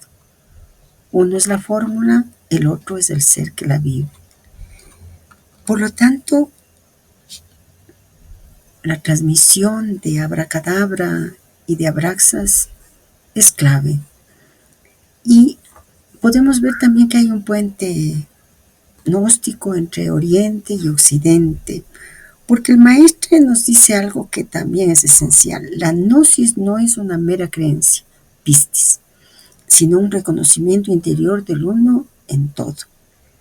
Así como la ñaña yoga en la India nos ha dicho, la gnosis es la vía del saber iluminado, y ese saber no viene del razonamiento, sino de la visión directa, de la contemplación del uno en las mil formas. Y así nosotros podemos alcanzar esa comprensión de que Abraxas es la personificación del pleroma, del todo manifestado, como una totalidad vibrante que puede ser reabsorbida por la gnosis. ¿Y por qué estaba grabado en piedra?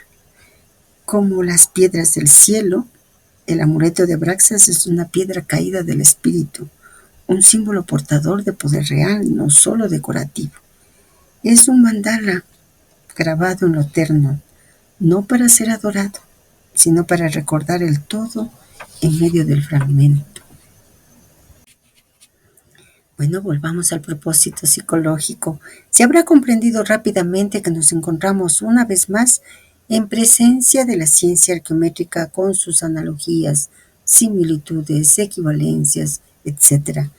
Hemos estudiado suficientemente las operaciones de notárica y de guametría para no tener que regresar de nuevo a ellas. En fin, digamos de paso que esa idea de transponer cifras por letras estaba también en uso más allá de las cuestiones de la Kabbalah o de formas esotéricas diversas. Así, el episemón era la divisa característica de una ciudad con una de las tres letras griegas fuera de uso y empleadas como numerario, Pau, Copa y Sam, Sampi. La frase del maestre sobre el episemón esconde una joya del simbolismo helénico y numérico que merece ser desentrañado con cuidado. Vayamos paso a paso. ¿Qué es el episemón? La palabra episemón en griego significa literalmente marca especial, signo distintivo o insignia. En el mundo antiguo, especialmente en Grecia, el término tenía varios usos simbólicos. Marca distintiva en un escudo o estandarte, una divisa heráldica, símbolo de una ciudad o clan. Letra signo usada como número, especialmente aquellas letras griegas no utilizadas en la lengua hablada, pero reservadas para funciones numerológicas sagradas. Las tres letras fuera de uso mencionadas por el maestre. El maestre menciona que el episemón también era una de las tres letras griegas antiguas fuera de uso en la escritura corriente, pero empleadas en el sistema numérico griego para completar la serie. La primera, digama o pau, valor numérico 6, forma arcaica de la letra F, se parece a una F mayúscula, simbólicamente relacionado con la armonía, ya que 6 es el primer número perfecto. Y recordemos que en el propósito 19 ya se nos entregó las características del número perfecto. Podemos volver a ello, revisarlo. Segundo, COFA, valor numérico 90, antiguamente una K con rizo, asociada con el oculto, lo cerrado, lo profundo. Y tercero, SAMPI, a veces llamado SAM, valor numérico 900, letra misteriosa y con muchos grafismos distintos, asociada a veces con lo inaccesible, lo celeste, lo último. Estas letras no sobrevivieron como letras fonéticas, pero se mantuvieron en el sistema de numeración griego porque cada letra representaba un número y eran necesarios para completar la cifra de 1 a 999. 27 letras, 9 unidades, 9 decenas y 9 centenas. El episemón como símbolo de ciudades.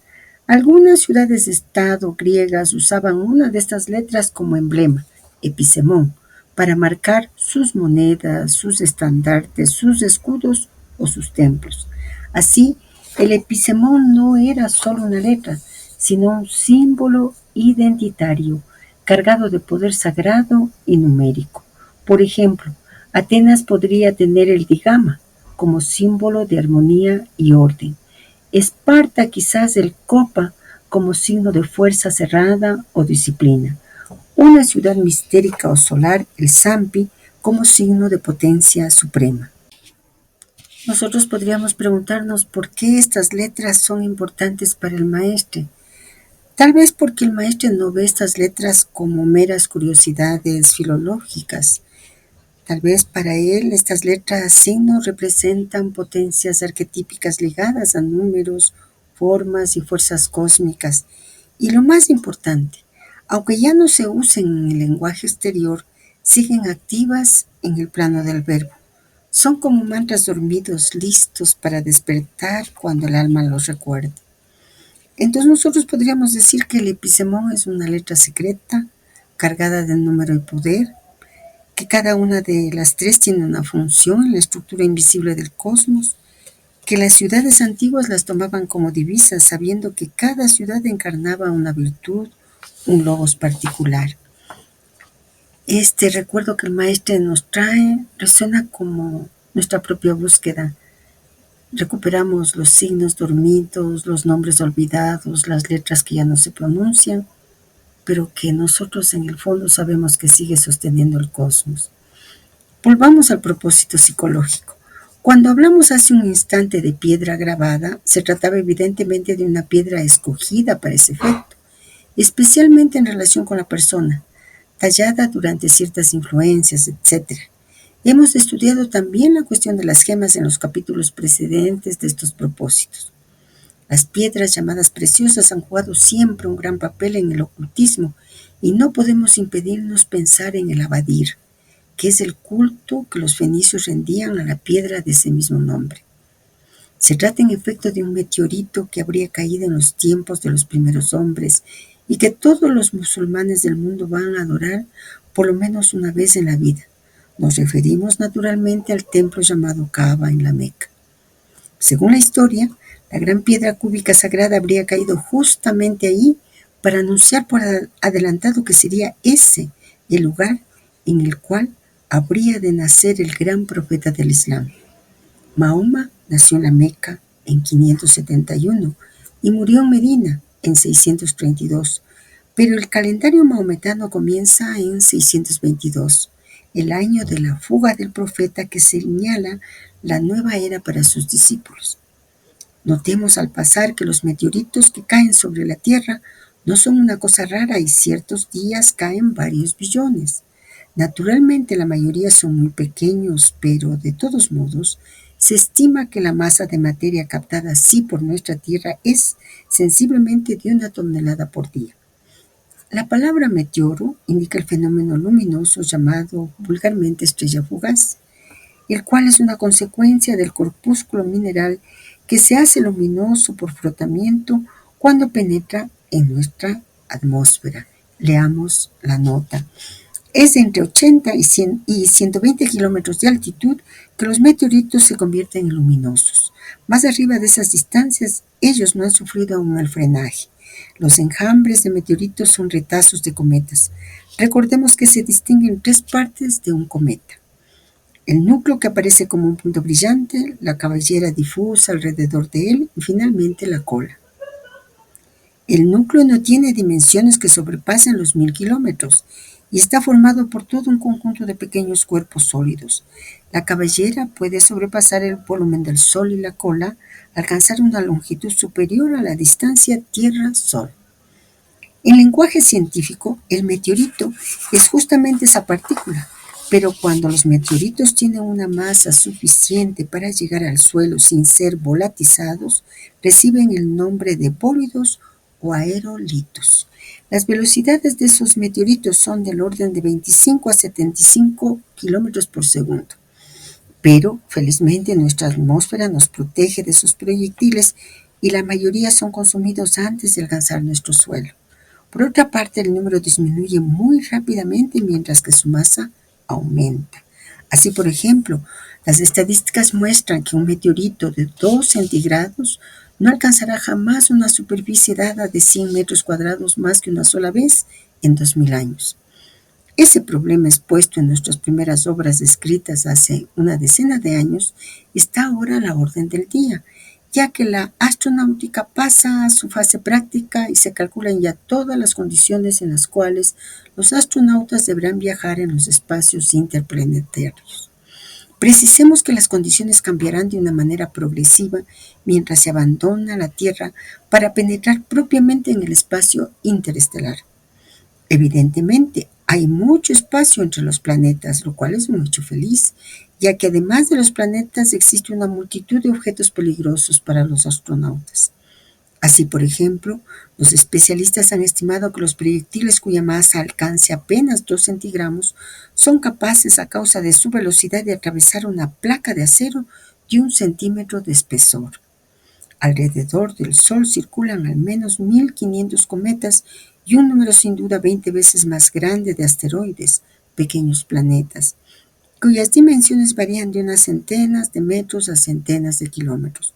Todo esto, por supuesto, sin contar los astros y sus satélites, así como un número incalculable de meteoritos. Bueno, la dimensión sagrada y cósmica que tiene la piedra, ese símbolo milenario que une lo terrestre con lo celestial y lo humano con lo divino, realmente es muy, muy antiguo. Recurramos al diccionario de símbolos. Su riqueza en la descripción nos va a permitir asir el por qué el maestro nos lleva a su meditación. En la tradición, la piedra ocupa un lugar de calidad. Existe entre el alma y la piedra una relación estrecha. Según la leyenda de Prometeo, procreador del género humano, hay piedras que conservan un olor humano. La piedra y el hombre presentan un doble movimiento de subida y de bajada. El hombre nace de Dios y retorna a Dios. La piedra bruta desciende del cielo, transmudada, se eleva hacia él. Las piedras caídas del cielo son, por otro lado, muy a menudo piedras parlantes, instrumentos de un oráculo o de un mensaje. Se trata por lo general de aerolitos tales como la piedra negra de Cibeles y varios de sus homólogos griegos, el Palladium de Troya, el escudo de los Salios, la piedra negra engastada en la cava de la Meca, la que el Dalai Lama recibió del Rey del Mundo. Para el Islam, la piedra por excelencia es la piedra negra de la cava en la Meca. Se la llama la mano derecha de Dios, Yamin Allah.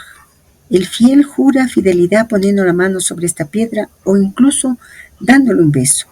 Este acto se llama istilam, obtención, sobreentendido, del pacto. El día de la resurrección, esta piedra testimonia en favor de los fieles que hayan venido en peregrinaje. Ahora vamos a desglosar y meditar juntos cada uno de los puntos claves para que podamos comprender la riqueza del texto que nos transmite el maestre. El abadir y el culto a la piedra sagrada. Los fenicios rendían culto a una piedra llamada abadir, que se cree era un meteorito caído del cielo, símbolo de lo divino que desciende a la tierra. Esta idea conecta con el Kaaba en la Meca, cuya piedra negra, meteorito, es venerada como manifestación divina, punto de convergencia espiritual y lugar de nacimiento del profeta Mahoma. Así, la piedra se convierte en un portal sagrado un testimonio tangible del vínculo entre el cosmos y la humanidad. Meteoritos, estrellas fugaces y su significado. La palabra meteoro viene de lo que es elevado en el aire, la luz que vemos cuando un cuerpo celeste entra en la atmósfera. Estas estrellas fugaces son portadoras de una energía que se manifiesta en nuestro cielo con rapidez y belleza fugaz, recordándonos tal vez la transitoriedad y la conexión cósmica. Los meteoritos que llegan a la Tierra, aerolitos o bólidos, son fragmentos del cosmos que aterrizan en nuestro mundo físico, portando una energía directa del espacio exterior. ¿Por qué las estrellas fugaces y la piedra negra fascinan tanto? Manifestaciones visibles del misterio cósmico. Las estrellas fugaces son destellos fugaces de luz que cruzan el cielo, recordándonos la naturaleza efímera y a la vez sublime de la existencia, el movimiento perpetuo del cosmos y la presencia de energías que nos trascienden. Las piedras caídas del cielo, fragmentos del cielo en la tierra. Los meteoritos son vistos como trozos del cielo que descienden al plano material, lo que les confiere un valor sagrado, como puentes entre lo celestial y lo terrestre. La piedra negra de la cava es un ejemplo paradigmático, venerada porque se piensa que es un meteorito, un símbolo tangible de la presencia divina en el mundo. Los elementos que contienen el aliento divino. Para muchas culturas, esas piedras y luces del cielo son portadoras de una energía o aliento divino, neuma, ruaj, prana, que pueden proteger, purificar o transformar. ¿Qué nos dice todo esto que hemos meditado? Que la humanidad siempre ha buscado en el cielo señales para orientarse en el camino espiritual. Y estas manifestaciones han sido vistas como recordatorios visibles de que no estamos separados del cosmos, sino que estamos integrados en él. Sigamos con la lectura del propósito psicológico, pero no nos alejemos de nuestra exposición y regresemos atrás diciendo una palabra sobre los iniciados del Islam, como por ejemplo la Qadria, esa orden muy severa que sigue un ritual preciso en la entrega del manto, la capa, el cordón, etc. Ellos son discípulos de Sid Abd el-Kader Jilani, aquel santo de Bagdad, descendiente de Ali, que fue un jefe religioso muy venerado. En esa hermandad iniciática, los Fokara. Fokara es el plural de fakir, mendigo, pobre, escrito a menudo fakir, eso dice la nota. O monjes mendigos como los bhikkhus en el budismo. Son recibidos con un ceremonial muy esotérico que hace pensar en los caballeros del templo. En efecto, los templarios estaban organizados de la misma manera, pero sabemos también la obra que ellos querían cumplir y los acercamientos que habían intentado con la meta de establecer de hecho la fraternidad universal. Un gran místico del Islam que estuvo precisamente en contacto con la gran fraternidad universal fue Muhyiddin Ibn Arabi, quien como su maestro Ibn Barrachán, superior de la escuela sufí en el siglo XII, difundió la verdadera enseñanza iniciática. De esa misma época es preciso citar aún a Ibn Shlo el-Darir, alquimista y matemático árabe que fue superior de una escuela mística en Granada. España estaba ya en su apogeo esotérico, puesto que la montaña Ben Mazarra se había hecho célebre por su santuario que funcionaba en los siglos IX y X. Ese templo, en el cual florecían las ciencias ocultas, fue fundado por orden místicas árabes. A comienzos del siglo XII, en 1144, el místico árabe Aben Qasi era el líder de esa escuela esotérica y era también gran maestro de los muridinos. Textualmente, muridín quiere decir adepto, pero se trata en realidad de una escuela iniciática que databa de los primeros califas árabes, y sobre todo en España, que esas sociedades místicas y secretas funcionaron tal como los monasterios de los montes Aben Mazarra cerca de Córdoba. Como se ve, tanto la historia esotérica como la historia en sí deben mucho a los árabes, y tal como la palabra musulmán, que quiere decir aquel que se resigna a la voluntad de Dios, Parece ser que el destino ha servido ampliamente a su historia que se borda tan bien sobre hechos muy simbólicos. El año del nacimiento de Ali Mohammad Soleiman, nótense ya en esas iniciales las tres letras madres del alfabeto, Alif, Mu, Sin. Fue llamado Am el Fil, el año del elefante, ya que efectivamente la armada del príncipe de Sana había ido a asediar la Meca y los soldados montaban sobre elefantes.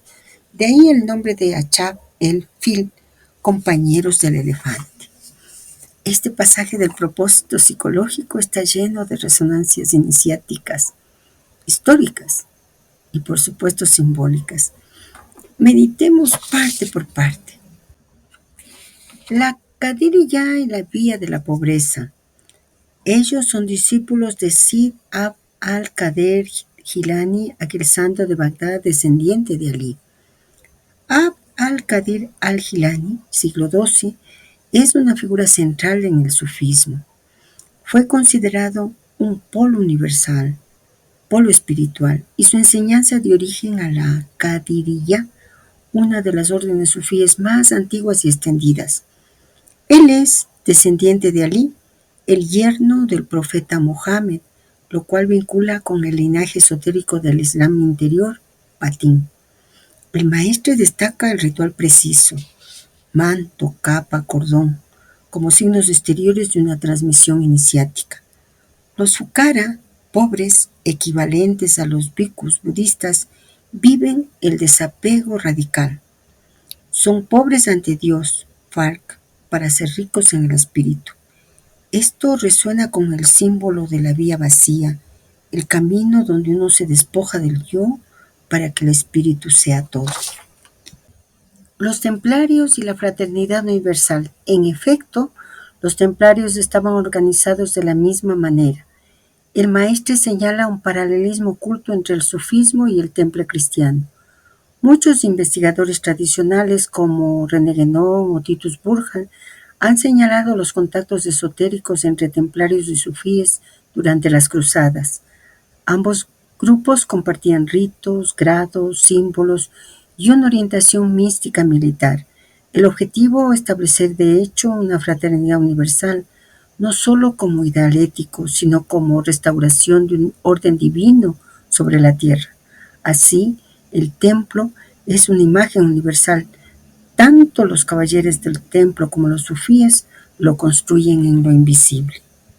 Ibn Arabi y los Moridín. Un gran místico del Islam fue Muhyiddin Ibn Arabi, difundió la verdadera enseñanza iniciática. Ibn Arabi, el Sheikh al-Akbar, el Maestro Supremo, es un verdadero pilar de la sabiduría universal.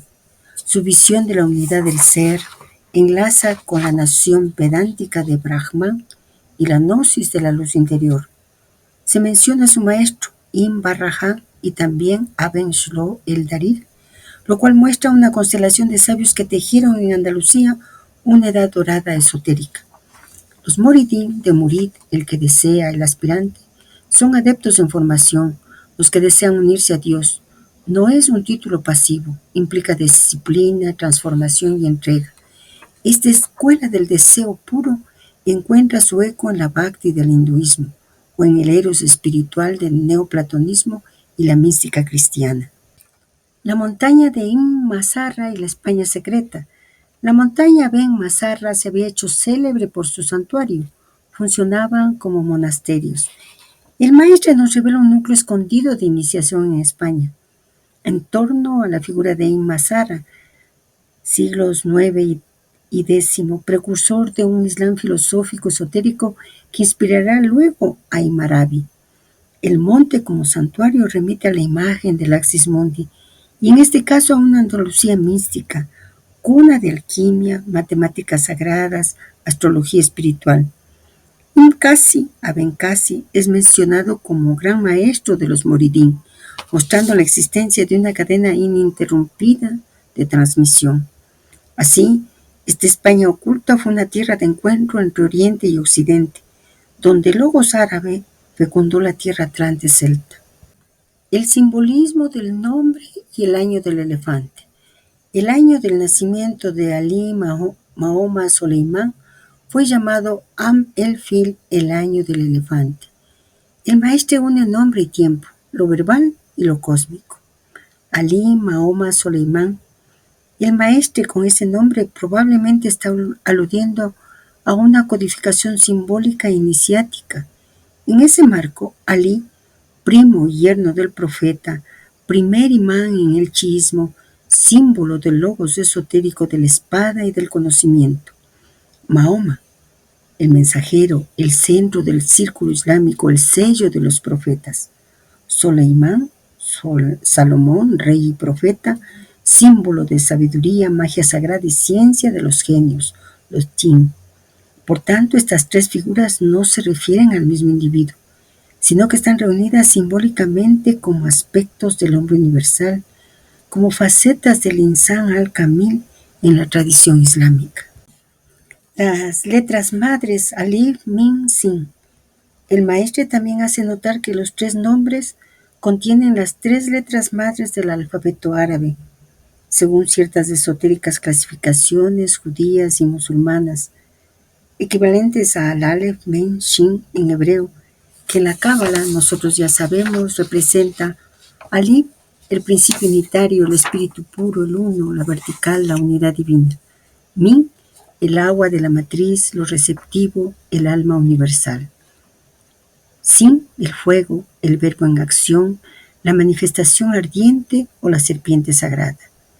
Estas tres letras están implícitamente presentes en Alif, Ali, con el Alif, Mahoma con Min y Soleimán con Sin, formando un conjunto sagrado.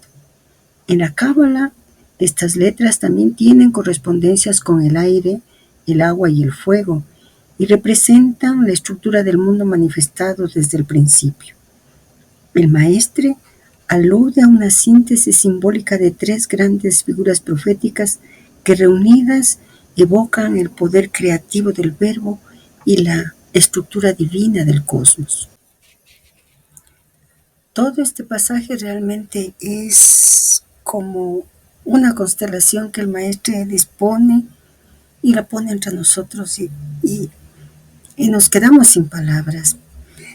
Pero hay algo que sí sería importante, al menos estar almaciente, es como que si el maestre, al hablarnos de todos estos personajes del Islam, nos estuviera señalando un mandala.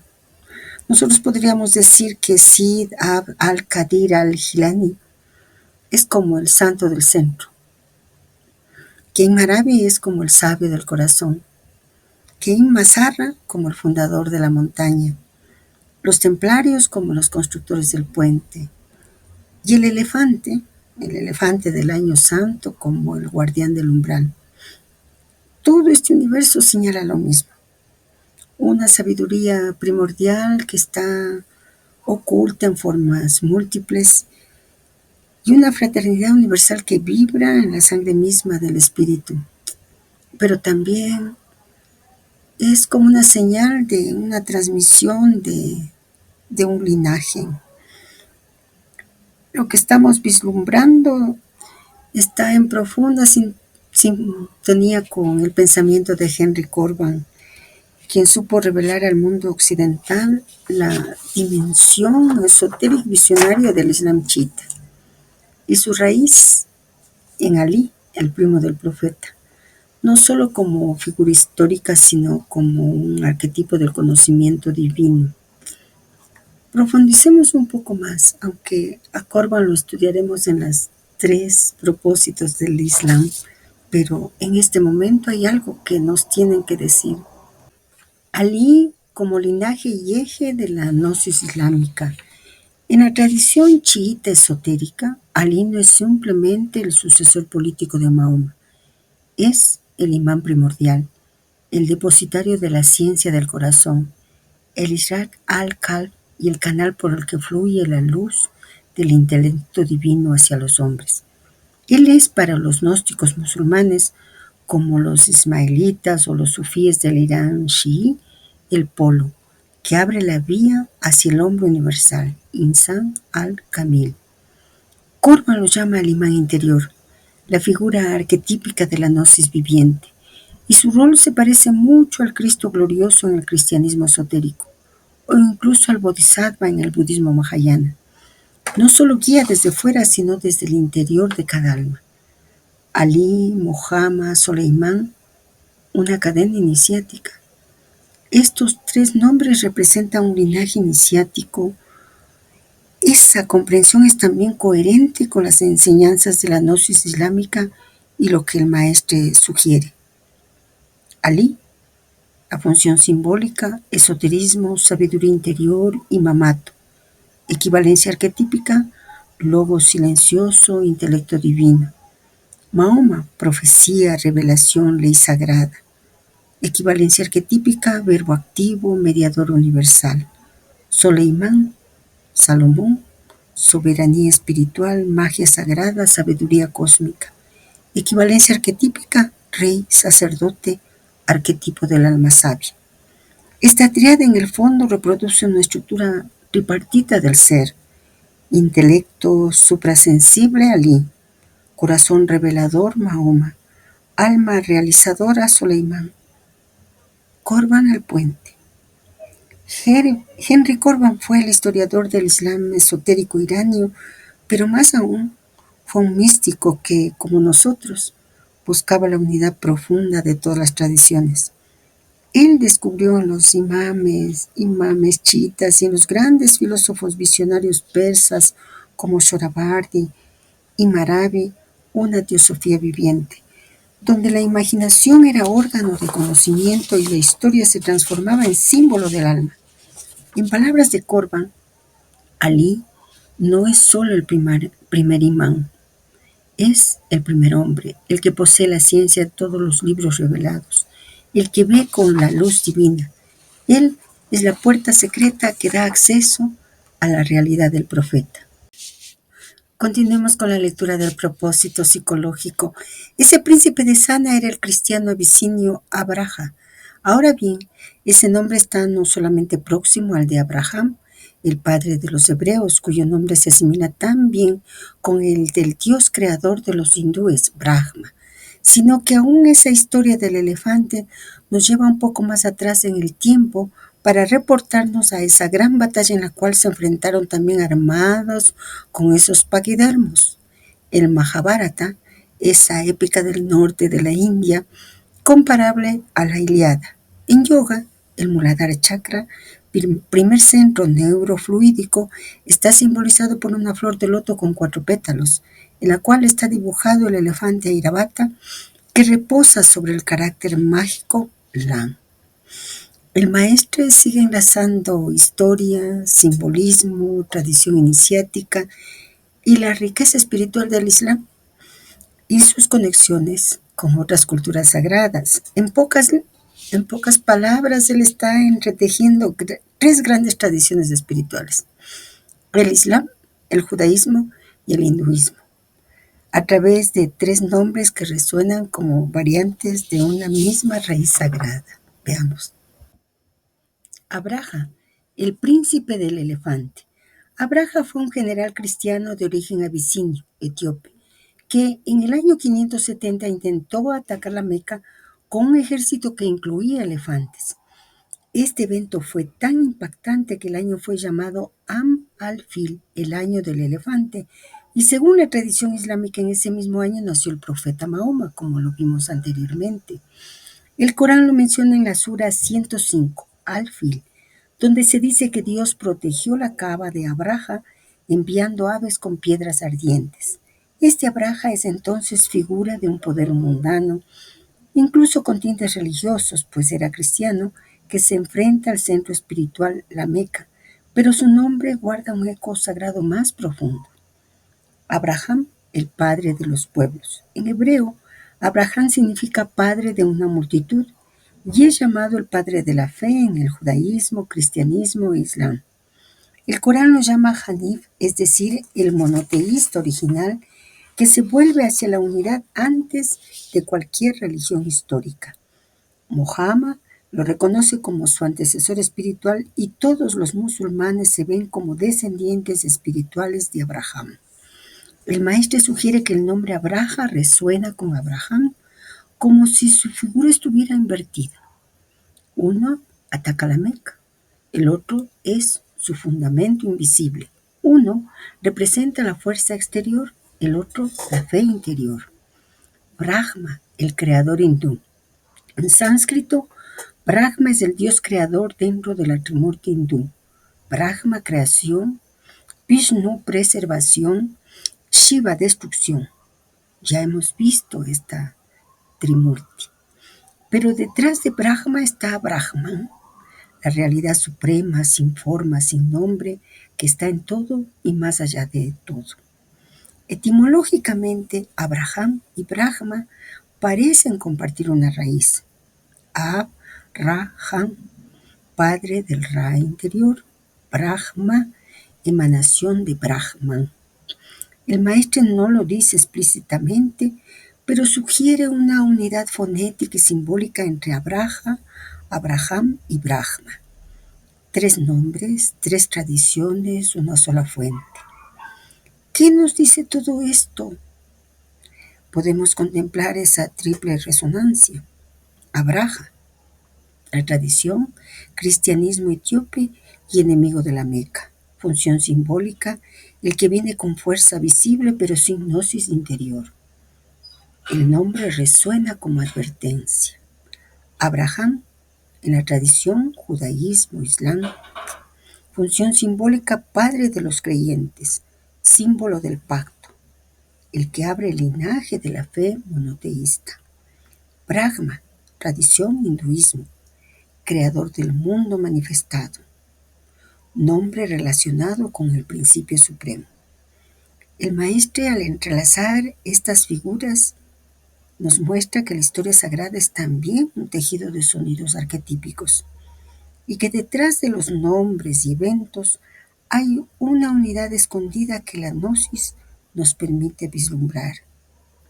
Si Abraha ataca con elefantes, Abraham camina en fe hacia lo invisible y Brahma crea desde la vibración del verbo. Entonces, ellos, tal vez, son los 3 reflejos del único misterio del nombre. Por último, volvamos al simbolismo del año del elefante y el paralelismo que el maestro señala con el Mahabharata. El año del elefante y la historia de Abraha conectan con la épica india de Mahabharata, mostrando como símbolos y mitos que se cruzan entre culturas lejanas. El elefante, símbolo en el Muladhara Chakra, representa la fuerza y estabilidad espiritual, la raíz de la energía vital en el cuerpo y en la naturaleza. Ya ven, el alma sigue contemplando la ciencia oculta, principios, leyes que el maestro nos va entregando. Sigamos con el propósito. En el Corán, 5 animales están tomados como epígrafos y naturalmente un capítulo está reservado al elefante. Después de haber tomado como emblemas la vaca, la abeja, la hormiga y la araña, citemos de paso para aquellos que se interesan que la primera página del Corán, o mejor dicho, del Corán, está compuesto de 7 versículos. Pero no insistamos sobre el simbolismo de ese septenario.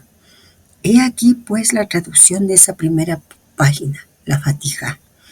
Y hay una nota. El Corán está compuesto de 114 suratas, de las cuales 70 fueron dictadas en la Meca y 44 en Medina. Se divide en 611 arch y contiene 6.236 versículos, de los cuales 7 están en el primer capítulo Fatihá y 8 en el último, los hombres. La más grande surata es la segunda, con 280 versículos. El Corán contiene 46.439 palabras y 323.670 letras, y se supone que cada una tiene 10 virtudes especiales. Ese libro santo cita 25 diferentes profetas, por ejemplo, Jesús, Isa. Es citado 19 veces. La respuesta de los números se estudia en la surata 102. En el nombre de Alá, el clemente, el misericordioso, loa a Alá, Maestro del universo, el clemente, el misericordioso, el Rey del último juicio, eres tú, a quien nosotros adoramos y es en ti que buscamos refugio. Condúcenos sobre la vía derecha, la vía de aquellos sobre quienes está tu gracia, no de aquellos sobre quienes está tu cólera, ni de aquellos que erran. Así como la Biblia, la Torá, el Popol Vuh y todos los otros libros sagrados, el Corán es una obra esotérica. El ocultismo reposa en efecto sobre los textos iniciáticos que, en su mayor parte, toman sus bases en las escrituras santas de las diversas religiones. En este propósito, y en esta parte del propósito, el maestro menciona 5 animales que aparecen, nos dice, como epígrafes o símbolos en el Corán. Estos animales tienen significados profundos y representan diferentes enseñanzas espirituales. Veamos cuáles son esas. La vaca representa la obediencia, la entrega y la comunidad. En el Corán hay una sura llamada Al-Baqara, la vaca, que es la más larga y es una fuente de leyes y enseñanzas para la comunidad. La abeja, símbolo de diligencia, orden y sabiduría. La abeja produce miel, que en el Corán es considerada un remedio para el alma y el cuerpo. La hormiga representa la humildad, el trabajo colectivo y la organización. En el Corán hay una historia en la sura An-Nami, la hormiga, donde se cuenta la comunicación de las hormigas y su trabajo en comunidad. La araña, símbolo de la fragilidad y la protección. La sura Al-Ankabut, la araña, menciona la débil casa tejida por la araña como una metáfora de la fragilidad de la fe falsa o débil. El elefante representa la fuerza, la protección divina y la providencia. Hay una sura llamada Al-Fil, el elefante, que relata el milagro de la protección de la Meca del ejército de elefantes. Estos animales no solo son figuras literales, sino símbolos que están cargados de enseñanzas espirituales y éticas que invitan a la reflexión y al autoconocimiento en el camino iniciático. Como señala el maestro, Al-Fatiha, la apertura del Corán, está compuesta por 7 versículos. Ese hecho es profundamente simbólico y tiene resonancias en muchas tradiciones sagradas. El número 7, nosotros ya lo sabemos, es uno de los ejes simbólicos más universales. Y en el caso de la Fatiha, su presencia no es casual. Es una estructura arquetípica que refleja el orden del cosmos y del alma. Veamos algunas claves del simbolismo del número 7 en relación con Al-Fatiha. Los 7 cielos, planos de existencia. En el Islam, al igual que en la tradición hebrea, cristiana y otras cosmologías antiguas, existen 7 cielos o grados ascendentes de la realidad. La Fatiha puede ser entendida como una escalera espiritual que el alma recita para ascender de plano en plano desde el mundo denso hasta la presencia divina. De igual manera, los 7 miembros del Tawhid inferior son expresados por Al-Fatiha como un proceso de unificación interior, el retorno al uno. Cada versículo puede verse como un peldaño de purificación y reintegración del alma dispersa. Recordemos, 7 es la totalidad en el tiempo cíclico, como los 7 días de la semana que culminan en el Sabbat. La Fatiha también puede leerse como una estructura septenaria del ciclo espiritual, donde cada versículo representa un estadio de la creación y de su entorno. Las 7 letras esenciales que no aparecen en Bismillah. Los sufíes han notado que la forma Bismillah al-Rahman al-Rahim no contiene ciertas letras del alfabeto árabe, especialmente 7 letras, y esto ha dado lugar a especulaciones esotéricas sobre la ocultación de aspectos de la realidad divina que solo se revelan en el corazón del iniciado. Los 7 versículos como esferas del alma. Algunos maestros han interpretado estos 7 versículos como reflejo de las 7 nafs, niveles del alma, o los 7 lativ, centros sutiles, que deben ser purificados para acceder al conocimiento de Dios. Una lectura meditativa posible es: en el nombre de Dios, el misericordioso, el compasivo, la invocación que abre todos los caminos. Alabado sea Dios, Señor del universo, el reconocimiento de la unidad creadora, el misericordioso, el compasivo, doble insistencia en el amor primordial, Rey del día del juicio, confrontación con la verdad y la responsabilidad del alma. Solo a ti adoramos y solo en ti buscamos ayuda. Entrega, Tawhid activo. Guíanos por el sendero recto. Petición del eje espiritual, la vía. El sendero de los que has favorecido, no de los extraviados ni de los que incurren en tu ira. Discernimiento entre luz y sombra, claridad del corazón. Les quiero contar un pequeño chismecito. Los azares que me llevaron a un peregrinaje al Cairo, al Sinaí, no vale la pena contarlos, pero estuve ahí, 1994, en el siglo pasado. Y como aprendí con mal árabe, por supuesto, yo no sé la pronunciación, pero siguiendo lo que nos entrega el maestre, pues aprendí a decirlo en árabe, a la Fatiha. Y ocurrió algo maravilloso. En, en el Cairo, en la mezquita de José, el patriarca José, una mujer vestida toda de verde, con un velo verde, se acercó y en árabe tomó mis manos y recitó la Fatiha. Y yo pude reconocerla porque fui capaz de aprenderla no solo en la traducción, sino en la pronunciación árabe. Y pude reconocerla. Y bueno, pasaron cosas maravillosas que no vale la pena contar. Lo que quiero decirles con esto es que aprendamos. Por algo el maestro nos lo ha puesto en caracteres latinos de nuestro idioma, pues, y la traducción de la Fatiha. También tenemos que recordar aquello que la tradición islámica nos dice, especialmente el sufismo. Al-Fatiha es como una semilla de todo el Corán, y sus 7 versículos son como los 7 sellos de la sabiduría, que se abren para quien entra en la vía del retorno a Dios. ¿Y quiénes estamos en esa vía? Secreto iniciático. La Surata Fatiha, que abre el Corán, es una oración que resume la esencia del camino espiritual, la búsqueda de guía y protección espiritual. Y la vamos a profundizar mucho más cuando lleguemos a esos maravillosos propósitos psicológicos que nos transmiten sobre el Islam. Pero lo más trascendente que acaba de pasar es la entrega de la Fatiha. Y esa entrega de la Fatiha nosotros podríamos leerla como llave espiritual. ¿Por qué decimos esto? Porque al ser la apertura del Corán, es como la puerta o palabra de pase que da acceso al conocimiento sagrado.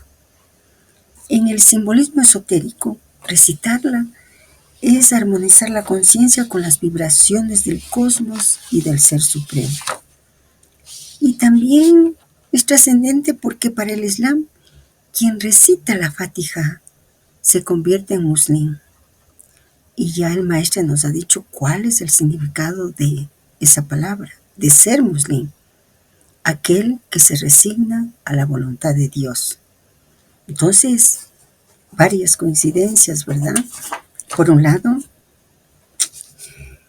los 7 sellos de la sabiduría que se abren para quien entre en la vía de retorno a Dios. ¿Y cuál es el significado de musulmán? Aquel que se resigna a la voluntad de Dios. Por lo tanto, no podemos ser indiferentes. Se refiere a nosotros, nos está hablando a nosotros. Nosotros podemos recordar, grabar en nuestro corazón que la palabra musulmán proviene de la raíz árabe salima, que significa resignarse, someterse o entregarse. En este sentido, ser musulmán es vivir en armonía y aceptación profunda del plan divino, sin resistencia. ¿Pero por qué? Porque En esta vía iniciática se nos va entregando principios y leyes. Nos han dicho que no nos enredemos en los hechos, que leer desde los hechos no vamos a comprender nada. Vamos a seguir enredados. Y por eso nos van transmitiendo principios y leyes. Entonces, entregarse al plan divino no es un dogma. Está basado en un conocimiento interior y en una realización profunda, por supuesto. De ahí que la recitación consciente de la Fatihá sea una afirmación ritual que convierte a quien lo pronuncia en musulmán, porque expresa un compromiso interior de confianza, de humildad frente al principio superior. Frente al principio superior, nosotros tendríamos que reconocer que somos nadie y de entrega. Más allá de una religión formal, por lo tanto, esta resignación es un estado espiritual. Y es un estado espiritual universal porque está presente en todas las grandes tradiciones. Y tal vez podríamos resumir, pero solo es una intención de resumir esa entrega, que consiste en vivir desde la aceptación plena del misterio divino, de ese misterio divino que rige nuestra existencia. Y ese, al menos para esta alma, es el propósito de entregarnos la Fatihá, poder recitarla con plena conciencia de qué significa el acto de recitarla.